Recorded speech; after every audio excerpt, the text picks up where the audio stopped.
Here we are in part one of our interview about Malchim Aleph, and here we have Alicia, the star of the program. Hello, I like your heels. Very Thank nice. you.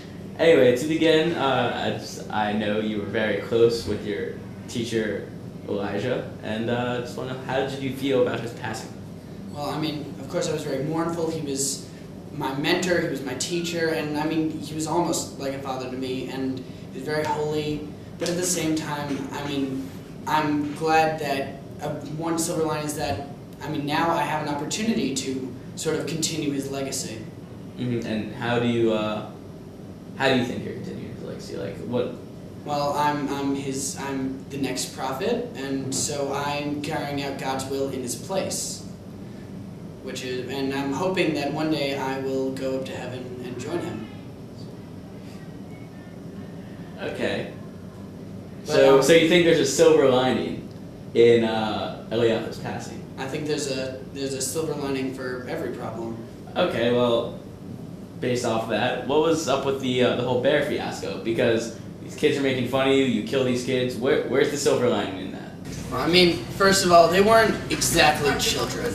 The term children was used to represent how they were in faith. They were small in faith, and me and God, we saw in the future that their ancestors, I mean not ancestors, their descendants would also have very little faith and not believe.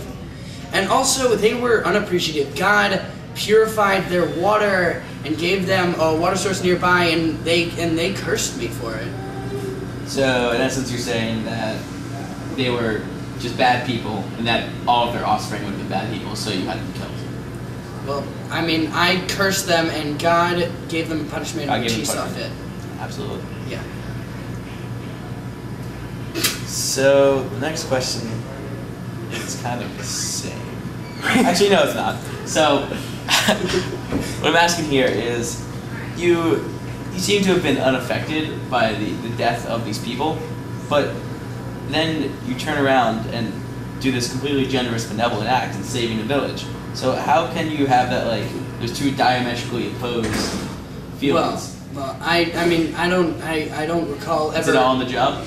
No, I was not unaffected by watching these people die. I mean, they did deserve it, but at the same time, I don't like to see any human suffering. But and I saved the village, and I mean, there's a difference. God chooses who should live and who should die, and I'm merely his prophet. I don't make these choices. So you don't make the rules, you just enforce them. That's what you're saying. I wouldn't call it enforcing even. I carry out God's will. Enforcement. But so enforcing is a little bit. Just for the final question. Final question. Okay. You're great at that. Because we're running out of time.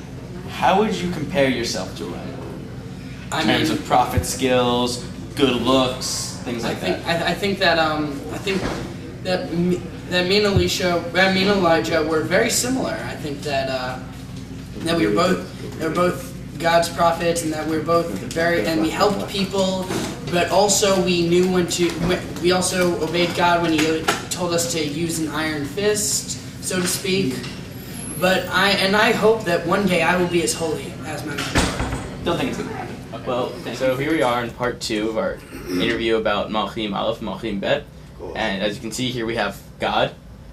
And so let's just start with some questions about the prophets. Why Eliyahu? Good question. Well, he was really hardworking, extremely loyal, but on occasion I felt that he didn't care about the people enough, which is good, but a certain amount of fight is also good. Indeed. So just now about Elisha. Why Elisha? Well, he's kind of following in the footsteps of Eliyahu, which made him into a well-trained person.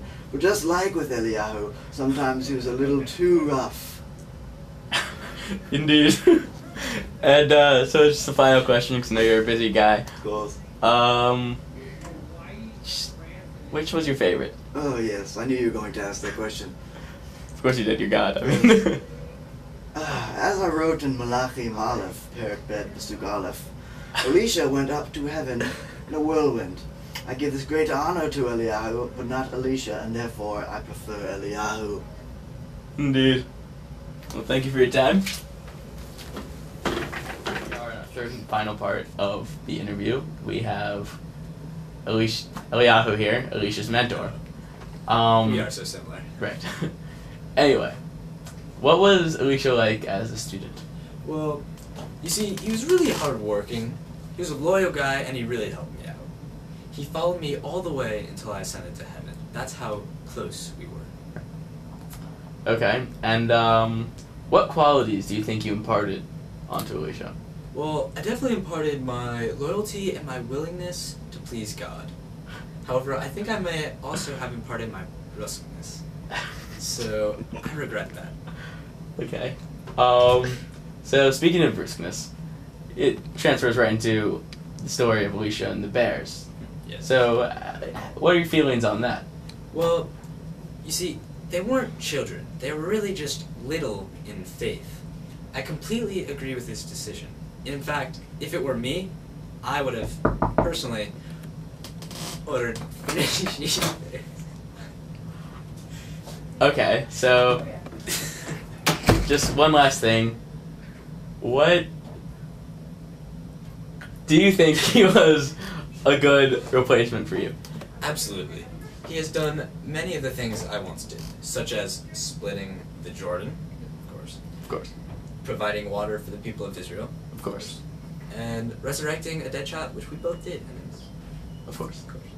So that's it for now. Thank you. Thank you very much. Thank you. It was a It's a pleasure to have you. pleasure. It's a pleasure coming down. From Always that. pleasure. Pleasure to come down. From that. Thank you.